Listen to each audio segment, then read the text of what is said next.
Hello, hello. It's Mary Schiller, author and coach of MarySchiller.com, coming to you as always from Paris, France. I shouldn't say as always, since I did do a few of these from Oxford a couple of weeks ago. I hope that you are having a wonderful day wherever you are in the world. And I am really excited to do this Facebook Live because it's something that has been on my mind for quite a while. If you've been around the three principles for any length of time, you've probably heard something along the lines of, we're always living in the feeling of our thinking, not our circumstances. There are some variations on that phrase, something like, we're living in the principle of thought that is taking some kind of thought form, moment to moment, things like that.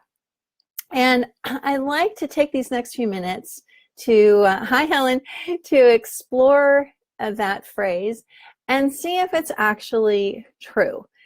Because I personally look at it as a very, very limiting view of what's really going on here.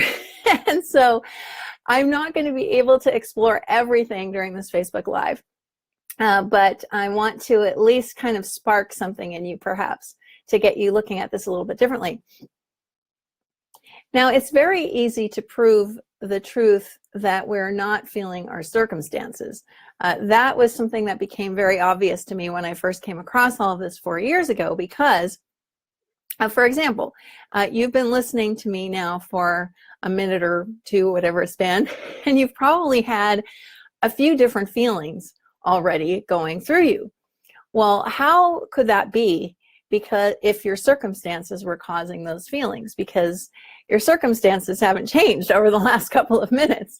And this was something that I had fun experimenting with in the beginning, was I would see that, for example, when I was sitting on the subway in New York, when I used to live in New York, and pardon me, still got a cold, I would sometimes feel extraordinarily stressed to the point where I felt like I was going to jump out of my skin. And then other times I'd be sitting on the subway and everything was the same and I wouldn't feel anything. And I started going, well, that's kind of interesting, isn't it? Because it can't really be then that the subway is causing me to feel a certain way, because it's exactly the same as it was yesterday and I'm having a very different experience. And so I would just experiment like that over and over again and see if I was feeling the same way in the same circumstance. I used to have a job in New York that I really didn't like at all. And some days I would go into work and feel just horrible. And other days I'd go into work and I wouldn't feel quite so horrible. I'd still feel somewhat horrible, but not quite so horrible. And I started noticing that, going, well, that's interesting. Nothing's changed here. I'm the same person. These are all the same people. I'm doing the same work. Why is it that one day I'm feeling one way and the next day I'm feeling another? And it just started to become very obvious to me that a circumstance per se cannot transmit a feeling into us. And in fact, if you take this really to the nth degree, you start to see that circumstances themselves are a figment of thought. But that's a subject for another Facebook Live. Pardon me. So let's go back to this idea of we're living in the feeling of our thinking. Let's look at that part of the phrase. Now, one issue that I have with it is the word our thinking. I don't see thinking as mine anymore. If it were truly mine, it seems to me that I would have some say-so over what it is. And now I tried for decades of my life, literally, to change my thinking, to improve my thinking, because I saw, even before I came into the principles, that there was some kind of connection between my thoughts and how I was feeling and responding in life. But I couldn't change it. And I consider myself a pretty smart person, a pretty capable person in most areas of life. And there was nothing that I could do to change my thoughts. And I felt like a failure as a result of that, because everybody was telling me I was supposed to be able to change the way I thought. I was supposed to be able to change my mindset. I was supposed to be more positive, less negative, less judgmental about myself, and all these different things that were supposed to take care of the problems that I was having. I couldn't do it. So even before I came into the principles, it started to seem very clear to me that either I was incapable of doing what people were telling me to do, or it wasn't possible. And after coming into the principles conversation, I now see that it's not possible to do anything with our thoughts. And I say our thoughts because they do look like our thoughts, but they're not actually our thoughts, are they? They are thoughts that come in. I almost see us, per se, as sort of these vessels into which thought arises or emerges or shows up. It really looks like they belong to us.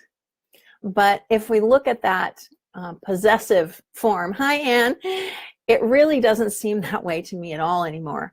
They seem random, they seem uncontrollable, they seem to be coming from some place that as yet I cannot explain. I've kind of been exploring that lately, but I'm not quite ready to go there in a conversation with anyone. So I guess what I'd like to say, just in a short summary of what I've said so far, is that if you are starting to see that your mind is filled with thoughts that don't seem like you have control over them, then that seems correct to me. If you can also start to see that those thoughts are not personal, they are not your thoughts, they're not my thoughts, they are simply thoughts, that is a huge relief, because it really, for me at least, it really helped me to kind of step outside of myself and look at myself as this human being system.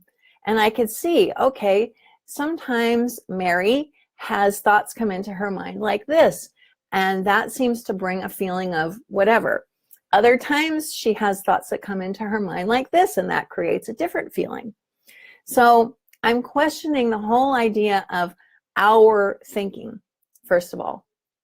And I would love for you to do the same and start to pull the camera way back and see if you can see it less as your personal thinking and more like thoughts, impersonal, neutral thoughts. So that's the first piece. The second piece, and to me this is really cool to start looking at, for lack of a better word, is, to me, there's a whole lot more going on here than simply us living in the feeling of thinking or living in the feeling of the principle of thought. Hi, Ingrid. It's a lot more to do with what is going on outside of thought. I often use examples like the ocean because I love the ocean. And to me, if we look at our thinking, living in the feeling of our thinking, it's like we are comparing ourselves to the waves of the ocean, just the very tippy top of the ocean, and how that looks and what that experience is like. When in fact, there's an infinite depth below all of that that makes up much more of the experience that we're having. You know, one of my favorite people to listen to on YouTube, he's not a 3 principles person per se, he doesn't label himself that way, but he has some very interesting conversations about thought, is Rupert Spira. And one of the things he says is that we are the space in between thoughts. And from where I'm sitting right now, I find it much more interesting to explore that space in between thoughts than to be constantly looking at, oh, I'm living in the feeling of all this thought. To me, that's like looking at the waves of the ocean and not realizing that there's life underneath that. So much life. You know, every molecule of the ocean is filled with life. Having just been to Hawaii, you know, that was so reinforced when I saw all the life that was under the waves, all the gorgeous fish and coral and all of the whales and dolphins that I saw, and the turtles, and then of course all the things that I couldn't see because they were microscopic. Now, hi Ingrid. How do you know what is going on outside of thought? That's a great question, Ingrid. And to me, the answer is actually pretty simple. We've all had, and we continue to have, experiences of complete calm. Complete calm. That is what's going on outside of thought. That is who we actually are. And I'm saying complete calm, and that is a very sort of terse way of describing what we are. We are a lot more than that. But in terms of a feeling, that is one that resonates with me. You may have some other way of describing it. I have had many experiences, as I'm sure you have, where something was going on, you were super stressed or you were scared or whatever, but underneath that, underneath the waves of the ocean, you were calm. You had a sense that everything was okay, even though on the surface you looked like you were going a bit mad. Helen, are thoughts then instructions from some higher mind? It looks that way to me, because I wouldn't say in some ways, yeah, I guess instruction is a good word. I have often spoken about inspiration as a mandate from mind. That when we feel the sense of inspiration, to me, that sensation of inspiration, of really feeling filled up by something, that is another example that seems beyond thought. When we are, for example, consciously creating something, and we're totally lost, we're not even paying attention to anything going on, we're not listening to any thinking. That, Ingrid, is another example of what's outside of thought. And so those are great questions, because they're ways of kind of pinpointing a little bit what is happening outside, quote unquote, the feeling of our thinking. So what I would love to leave you with today, and I'll revisit this topic, is I would love for you to go through your day and see when you notice those moments when you're outside of the feeling of, quote unquote, your thinking. That's not really your thinking anyway. See if you can notice those times when, even if your mind seems really busy, there's still something else that you sense that's beyond that busyness, that's outside of that busyness. That is the essence, I believe, of who you and I actually are. And that is what we can explore. Hi, Brian. I would love to take the focus off of thinking and thought and put it towards, in three principles speak, I suppose, mind, towards who we actually are, what we actually are, what is going on besides thought. I've said in the past that to me, thought and thinking is like 0.1% of the experience we're actually having. I'm way more interested in the 99.9%. And the more I keep sort of consciously looking in that direction and noticing that, the more, oh gosh, I don't even have a word for it, wondrous and incredible life starts to look to me. And it's not my life, but life with a capital L starts to look to me. So I want to thank you for joining me. And again, I'll revisit this topic because I think it's a really big one that deserves more than just a few minutes on a Facebook Live. And by the way, I do have a program that's ongoing. You can join at any time. It's a 6-month commitment on your part called Living the Principles. We meet twice a month for 90 minutes on Zoom and have very deep conversations like this. And the whole aim is to help you to have a more felt experience of these principles. A lot of people tell me that they get them intellectually, but they're not having an experience of the principles. And these Facebook Lives and other talks I give and the Living the Principles program are really designed to help you to have a more felt experience of this understanding.